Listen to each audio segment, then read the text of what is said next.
El universo de Star Wars está plagado de personajes interesantes que pertenecen tanto al lado luminoso como al oscuro de la fuerza. Es un universo en constante expansión y que no deja de enriquecerse con nuevas tramas. Hoy analizaremos a quien, desde mi punto de vista, es uno de los Jedi más interesantes de toda la saga cinematográfica, el venerable maestro Qui-Gon Jinn. Qui-Gon se nos presenta en el episodio 1, La amenaza fantasma, como el maestro de Obi-Wan Kenobi, asumiendo un rol prácticamente protagónico durante toda la película, y, a pesar de morir a manos de Darth Maul al final de esta, su importancia es tal que es mencionado en las siguientes dos películas de la trilogía de las precuelas. Dentro del canon oficial, se nos ha revelado que fue aprendiz del conde Dooku, quien posteriormente caería en el lado oscuro y se convertiría en Darth Tyrannus. Jinn aprendería el uso de la fuerza y la esgrima de Dooku, aunque se formaría sus propias ideas independientes en cuanto al significado de la misma fuerza, hasta el punto de que el propio Dooku le solía advertir de que la compasión que sentía por todas las formas de vida podría convertirse en su gran debilidad. En algún momento, Qui-Gon alcanzó el rango de maestro y adoptó como su aprendiz a Obi-Wan, el cual no era en principio un alumno muy aventajado, pero al que acabaría convirtiendo en uno de los más grandes Jedi de la historia. Fue Qui-Gon quien descubriría a Anakin en Tatooine y el primero en considerarle como el elegido de la fuerza. Después de su muerte, sería el primer Jedi en muchísimo tiempo que conseguiría sobrepasarla y hacerse uno con la fuerza, consiguiendo llegar a comunicarse con el maestro Yoda, el cual no dudó en tomarle como su maestro y en aprender de él la forma de lograr tal hazaña.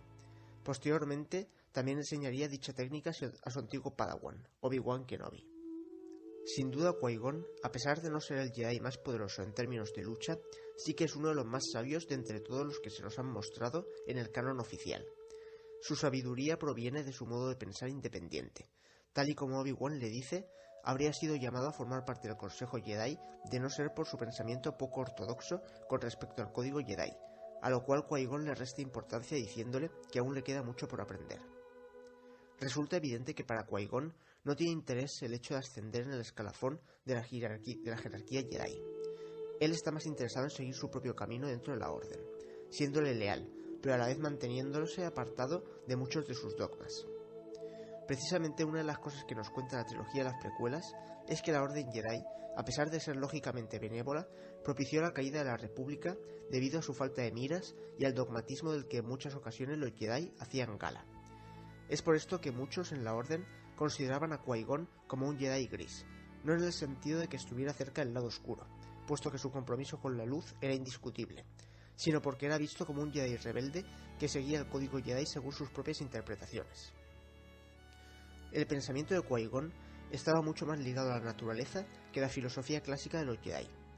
Mientras que estos siempre elogiaban las virtudes del razonamiento, Qui-Gon, la primera lección que le da a Anakin es que sienta en lugar de pensar, que aprenda a usar sus instintos. Esto es lo contrario, y podríamos pensar que incluso contradictorio, con el aprendizaje de Luke en la trilogía original a manos de Obi-Wan y Yoda. Mientras que los dos maestros enseñan a Luke a obtener el conocimiento desde fuera de sí mismos, Qui-Gon enseña a Anakin a obtenerlo desde dentro de sí. Esto se explica entendiendo que Qui-Gon era un firme creyente en el concepto de la fuerza viva, la cual podría interpretarse como una visión más panteísta de la fuerza, puesto que la concebía como una energía que se manifestaba a través de todos los seres vivos y transmitía su voluntad a quienes estuvieran preparados para entenderla. Es por esto por lo que Qui-Gon no dudó en apostar todo lo que tenían por la victoria de Anakin en la carrera de vainas, porque sabía que la fuerza le estaba hablando a través de él y le estaba pidiendo que le llevara para que fuera entrenado como Jedi. Es ahí cuando se ve que su fe en la fuerza es absoluta y que su percepción de ella y su capacidad para entenderla es enorme. Se podría acusar a Qui-Gon de haber sido el responsable de la caída de la Orden Jedi al haberse obstinado en entrenar a Anakin contraviniendo el consejo de todos los demás caballeros, pero esto, desde mi punto de vista, sería enormemente injusto. En primer lugar, sí creo que la fuerza le manifestó a Qui-Gon que debía llevarse a Anakin, puesto que el aterrizaje forzoso de su nave, precisamente en Tatooine, no pudo ser una mera casualidad. Qui-Gon creía mucho en la libertad. Es por eso que consideró justo darle a Anakin la posibilidad de entrenarse en la fuerza. Debemos pensar que Anakin era un niño esclavo, sin padre, cuya única persona que en su vida había confiado en él era su propia madre. Debió suponerle un rayo de esperanza enorme el hecho de que un desconocido recién llegado de pronto confiara en él hasta el punto de querer conducirle hacia una vida mejor, como caballero Jedi, una vida que hasta ese momento habría parecido imposible para un niño esclavo como él. Anakin en ese momento era una persona benévola que no conocía la maldad, y el que el Consejo Jedi prejuzgó por el mero hecho de que sentía un miedo totalmente comprensible para un niño cuyo mundo conocido acababa de abandonar. Los Jedi repudiaron a Anakin por su desconfianza hacia la incertidumbre que presentaba el futuro del chico, un futuro sobre el que Anakin todavía no había decidido. Lo único que quiso hacer Qui-Gon fue darle a Anakin la posibilidad de decidir sobre ese futuro mientras él le orientaría hacia el buen camino. Un detalle importante es que los Jedi en aquella época acostumbraban a llevarse con ellos a los niños sensibles a la fuerza cuando aún eran muy pequeños, arrebatándoselos de los brazos de sus padres.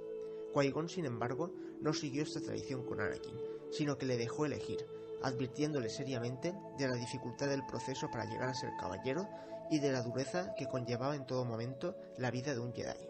Es imposible decir qué hubiese ocurrido con Anakin en caso de no haber muerto Qui-Gon, aunque siempre he tenido la idea de que de haber sido él quien le entrenara, Anakin podría haber evitado caer al lado oscuro.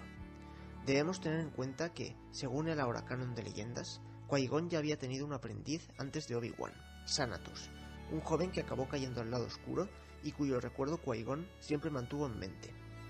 Basándose en esa experiencia suya y en los avisos de la Orden sobre Skywalker, es de suponer que Qui-Gon habría tomado muchas medidas destinadas a evitar que le ocurriera lo mismo a Anakin, cuidando mucho su educación y posiblemente percibiendo la nefasta influencia de Palpatine sobre él mucho antes de lo que lo hizo Obi-Wan.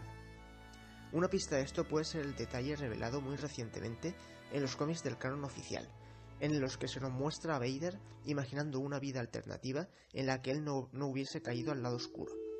En esa vida, Anakin habría nombrado a su hijo como Jin, una clara muestra del enorme aprecio que Anakin siempre le guardaría a la persona que más se comportó como un padre para él. Para terminar, he de decir que el personaje de Qui-Gon fue lo que más me gustó del episodio 1. Y, ahora que se está hablando de un posible regreso del personaje en la nueva película sobre Obi-Wan que se está preparando, la verdad es que me encantaría volver a verlo en pantalla. Esta es mi opinión. Puedes dejar la tuya sobre Qui-Gon Jinn o sobre Star Wars en general en la caja de comentarios. Estaré encantado de leerlos. Nos veremos en el siguiente análisis si deseas acompañarme en él. Estarás invitado. Te mando un cordial abrazo.